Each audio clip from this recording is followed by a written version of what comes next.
Okay, so we're back on with the solar panel base, putting these posts in. As said previously, I don't want to go mad at this end because I don't want a massive amount of, I'll have to buy a massive amount of stone to level this off, just to give the guys who are putting the solar panels in a reasonably level base to work off. So we've dug it out with a post holer.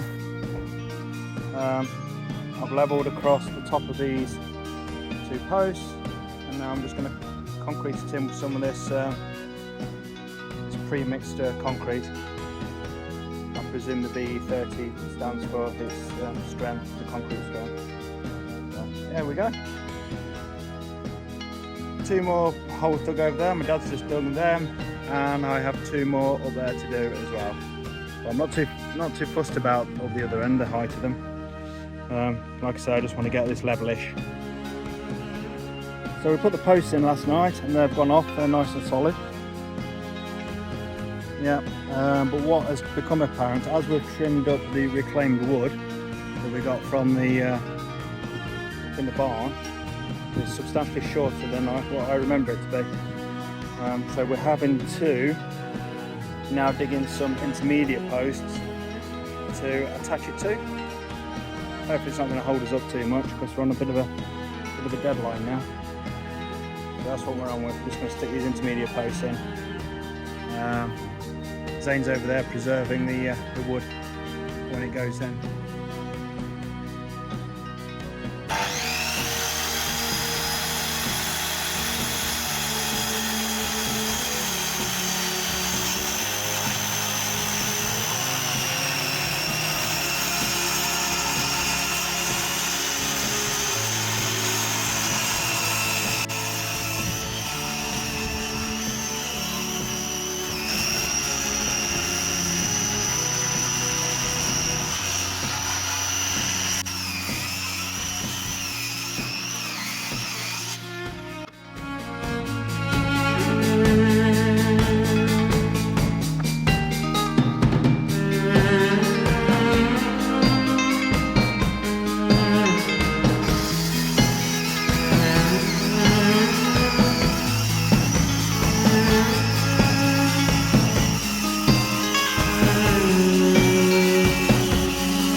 Okay, so it's Sunday afternoon. I've run out of concrete, so I can't concrete any more posts in. I've run out of usable wood, so I can't get onto the second base. The wood didn't go as far as I was hoping it was going to. So I'm up to this point here. I'm just trying, because of time constraints, I'm just trying to do as much as I can. So I'm going to try and start to fill this section up here with gravel, and then at least a quarter's done, or half of one is done. Give me time to get down the well. Give me an idea of how far the gravel's going to go for a start. The gravel there, I've not got a clue how far it's going to go. Not as far as I think is my gut feeling. And to give me a chance to get down the builders merchants tomorrow, order some more bags of gravel up, order some more timber up, get some more bags of cement so I can get the other fence posts put in as well.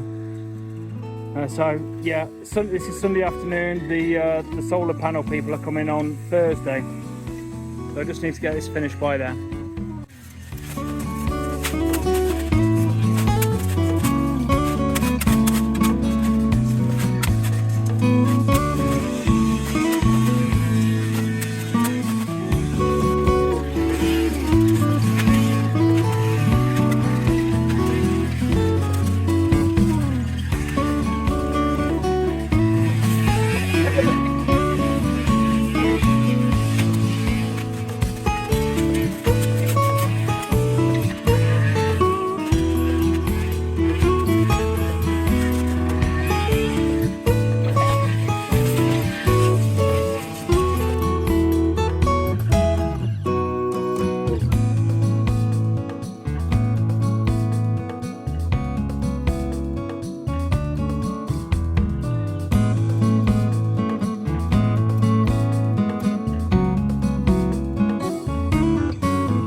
Okay, first base is down.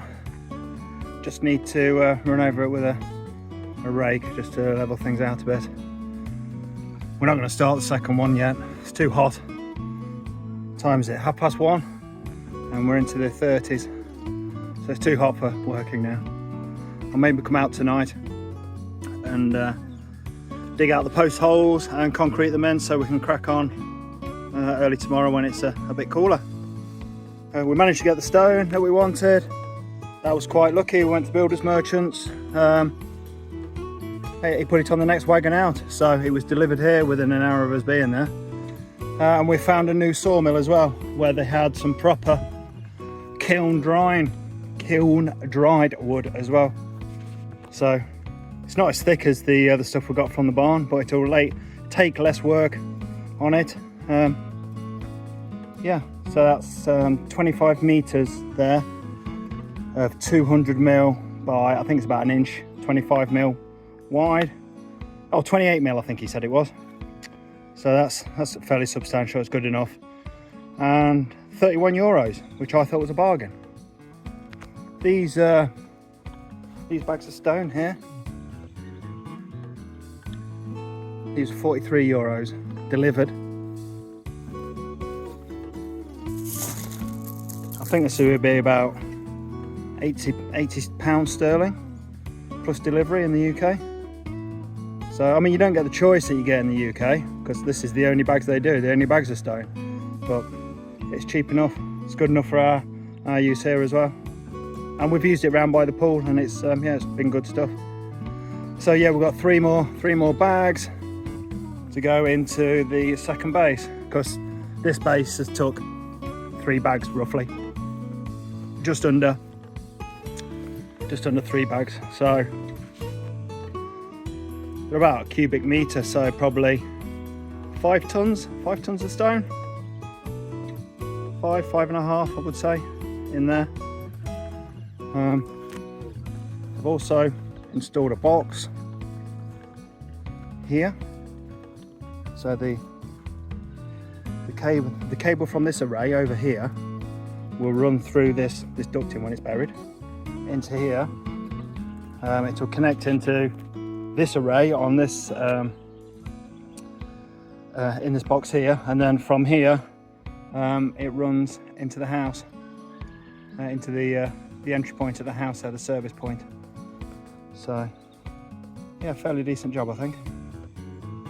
Okay, this is day 3 of the old solar based build. You can see the one in the background looking sweet. And we're on to this one now, the second one. We're out a bit earlier to try and beat the heat of the day. It's going to be 32 degrees again today, so I'm going to get as much done as we can this morning before we get sunned off.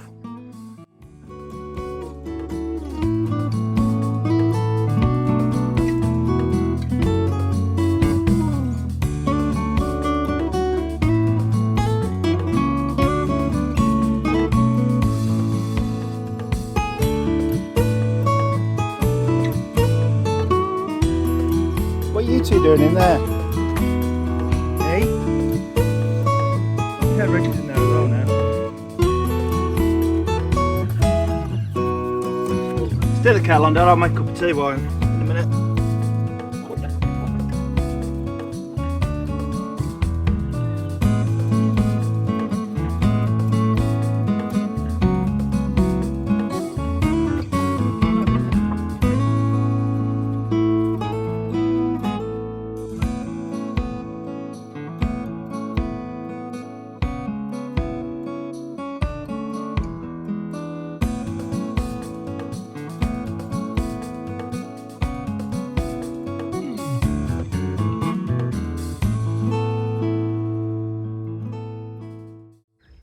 I say guys, enough for today. It's too warm. We've got quite a bit done. I think we've got about 1/3 of the stone in. So I just need to put the other 2/3 in. And I need to dig that little box in as well. And then we're done. So we'll do that tomorrow morning before it gets too warm again. And then the solar guys are here on Thursday. So decent progress. Okay, so it's day 4 of the base build. Just got this little bit of stone to put in there now, so maybe another one of these bags, these ton bags to go in. And job's a good one. Just need to dig this box in here as well. So it's gonna be warm again today, so we're out early-ish to try and get this, try and get it done.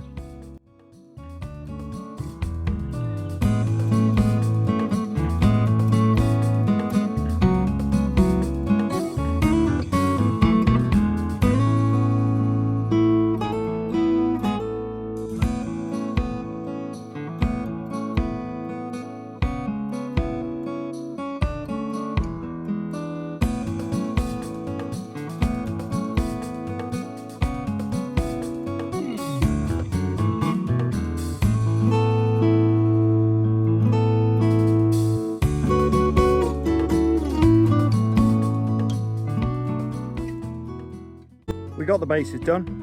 I just never recorded after we finished it, as you can see. I think they turned out pretty good. It was so hot the last day we finished doing it, we just went inside and just to cool down, so I never really recorded anything. And as you can see, things have moved on a bit. The solar panels are actually in now. So we finished the bases on Wednesday. The guys turned up at 7 AM on Thursday morning. We were expecting them, not quite at 7, but fair play to them, they got it in and done. They were done they were done by lunchtime, by 12, and then away off to another job, so fair play. So I think it looks pretty good. And there's the other array.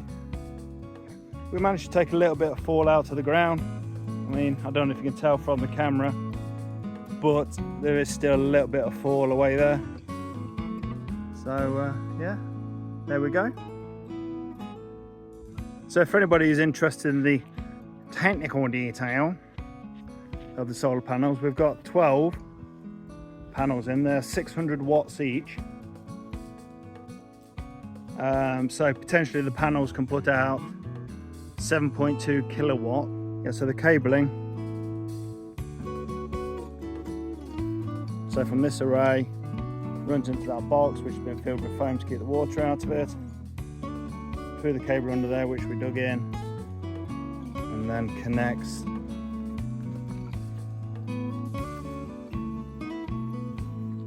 to the box there, which again is filled with foam. And then there's another ducting which runs from this box along here underground, along here,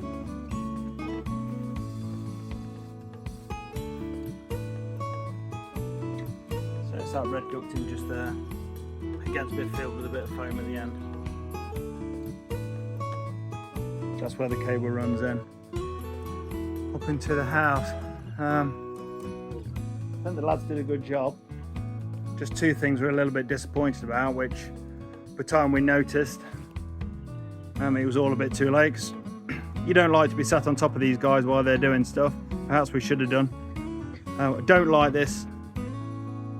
Don't like this running up the outside of the house. It would have been much more simple to drill the hole at the bottom there and poke the ducting through, and then run it up the inside of the kitchen up the wall, which is going to be boxed in. So we couldn't see that. That's one little bit of disappointment. And also, I don't know if you can see the edge of this array. Just that little dip there. It wouldn't have taken much just to rearrange the stone at the bottom, just to level it up. And also one other thing, you can see the cables on the back of this array, how neat and tidy they are. On this array, they weren't. They were just all over the place. They weren't tied up or anything. They were just left hanging loose. So once the lads had gone, I just disconnected it all, tidied them all up, and then connected it back up again. So, yeah, you can see the dip in the panels there. It wouldn't have taken much just to put a bit of stone underneath here, would it? Just to level that up. So just three little disappointments. I mean, the lads were great. They came in, they did the work quick and got away. But just a little bit of thought there. If I get some time, I might try and sort this out myself. Because every time I walk past it, it needles me now. So that's the panels anyway. So 7.2 kilowatts of panels. However, our inverter, which is in the downstairs kitchen,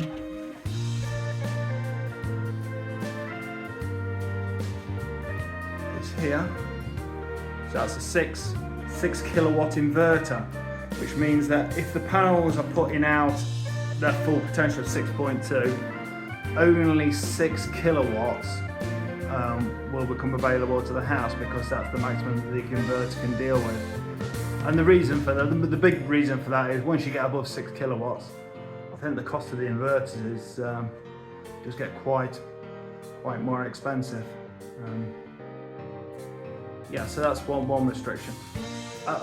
There is a slight benefit to that, and I'm not sure that I can explain it fully, but maybe I'll draw a graph. Maybe I'll draw a graph and explain what the slight benefit is of having a smaller inverter and bigger solar panels. We'll draw a graph. So this is time, and this is kilowatts. Okay, so that's 0, and ours is 6. But let's write 8 kilowatts. So 4's in the middle. Okay, and this is the day. So at night time, obviously there's no production. And if it was a normal 6 kilowatt inverter with a 6 kilowatts of solar panels on a perfect production day, you'd sort of get this effect where the sun comes up, you get up to your 6 kilowatts, midday, and then it drops off. Okay, So this is the amount of power that you're producing during the day, this area here. As we've got 7.2 kilowatts with a 6 kilowatt inverter, what happens is you reach this 6 kilowatts quicker. Okay, so the maximum we can produce is 6. But what happens is this curve here is steeper. It comes into the 6, and then because it can produce more, it produces it for longer. So this area here, you can see here, is the difference between a 6 kilowatt inverter with 6 kilowatts of solar panels and a 6 kilowatt inverter with 7.2 kilowatts of solar panels. Now I've looked up to see if there's any sort of way of working out what the difference is, and I can't see anywhere where you can work that out. But some people cite a 10% increase in production. So this area here accounts for an extra 10% production. So yeah, so when you're looking at a 40, I don't know, maybe a 40 kilowatt day in the height of summer, we'll perhaps be getting 44 kilowatts instead. So that's one of the benefits of having an oversized array. And also in the winter time, you know, when you're not getting up to this maximum production, you are getting this extra, still getting this extra production because you're not meeting the maximum of the inverter, if that makes sense. Thanks for watching Solar Panels Today with Adam. Yeah, maybe I'll do that if you want to get geeked out. As it says here, you can see where it's coming at a high level. How easy would it have been to drill at the bottom there, come through the bottom, and then run the cable up the inside here? Because, and we told them this, the intention is to box this whole end off, make a bit of storage out of it, because we're going to be having some other equipment on the floor here, which will be the subject of another video. Yeah, it just would have made things look tidier on the outside rather than having that ducting running up the wall there. But it is what it is now. I'm not going to get all bent up over it. There we go. So that's it for this week, guys. Thanks for tuning in again. Back to normal next week. Gardening stuff, animal stuff, less nerdery. I'm getting a bit obsessed with the old production of the solar panels, as I did when I was in the UK and we had them. So I'm sure there'll be lots of graphs and solar panel stats to come in the future if that interests you. Thanks for watching. See you again next time.